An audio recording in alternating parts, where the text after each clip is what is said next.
My name is Emily, and today we are going to be covering the scoring and ranking process for CDBG pre-applications within Region 2. We get a set dollar amount from the state every year, and it is your job as board members to decide where this funding goes. And we do this through the scoring and ranking process. In that program distribution statement, we cover deadlines for applications, we cover scoring criteria, and we cover eligibility of different programs. That is the go-to document that covers everything in the CDBG pre-application process.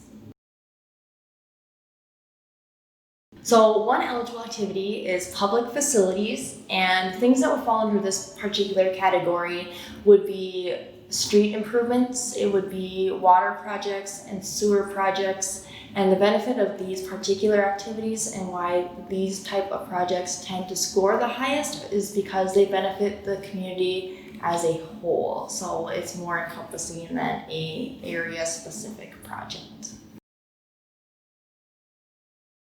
Our next activity is housing.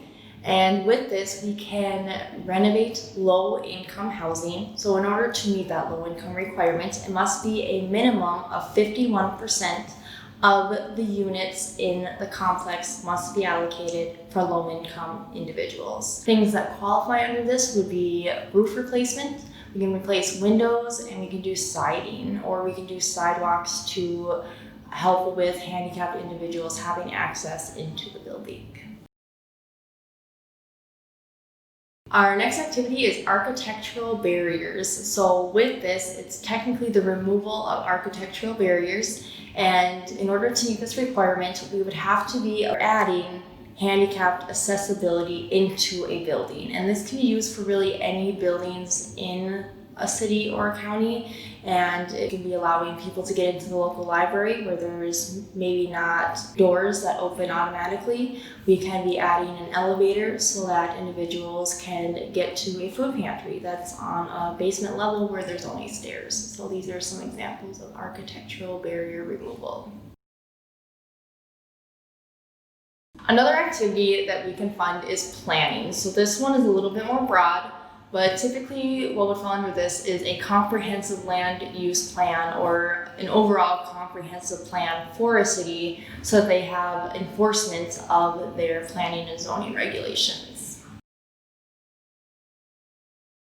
Next, we are going to cover the objective scoring criteria. This is something that I cover before we get to our board meeting.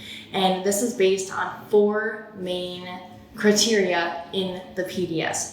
First of all, we go by a percentage of LMI benefit. So for instance, if a housing facility is 100% set aside for low-income individuals, they would get the maximum 100 points. And so this will vary based on the percentage of low-income individuals within a city or housing complex.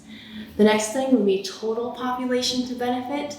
So the more population that benefits from the project, the higher the score. So this can range from 10 points to 70 points, depending on the number of individuals the project will benefit. Matching funds is the next part that we score on. And so with that, they get 1 percentage point for each non-CDBG dollar that they put into the project. And with this, there's a maximum of 50 points. So engineering dollars can be counted as part of this. Any money that the city puts into construction may be included, as well as our administrative funds may be included in this. And the final aspect that we score on for our objective criteria is project type. We have public facilities projects get the maximum points at 50, and this is because they typically benefit the most people. Then we have housing projects at 30 points. Planning projects at 20, and any other eligible activities receive 10 points.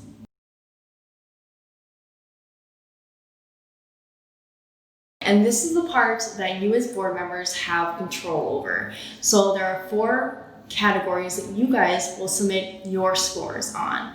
One area is called project appropriateness. So this covers whether or not if the project has an effective long-term solution, and you are allowed to give points anywhere from 0 to 30 points based on how you feel this project fits into that particular category. And the next area is past performance. So this is based on communication with staff, which is something that I can absolutely offer insight on, responsiveness, and how they worked with us in past projects.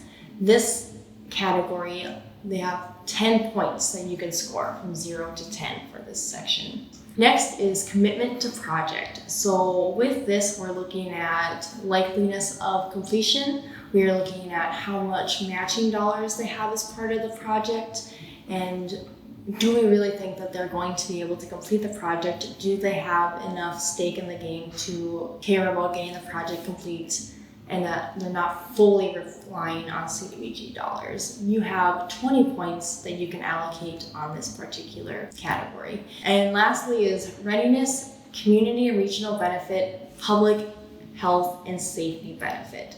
So this is really, are they shovel ready? Are they ready to get going on the project? How much is this project going to benefit the community and region as a whole? And how does it affect public health and the safety benefit within the whole region? For this one, you get 40 points that you are able to score on how the project fits into this category. All right, well, now that we have completed our subjective scoring, we get to average the subjective scores that you guys as board members submitted along with our objective scores. And with this, we average all of them together for each project, and then we get our final scores for each project. Once we have our final scores, we will rank them on the screen for you all, and you will determine how the funding is allocated.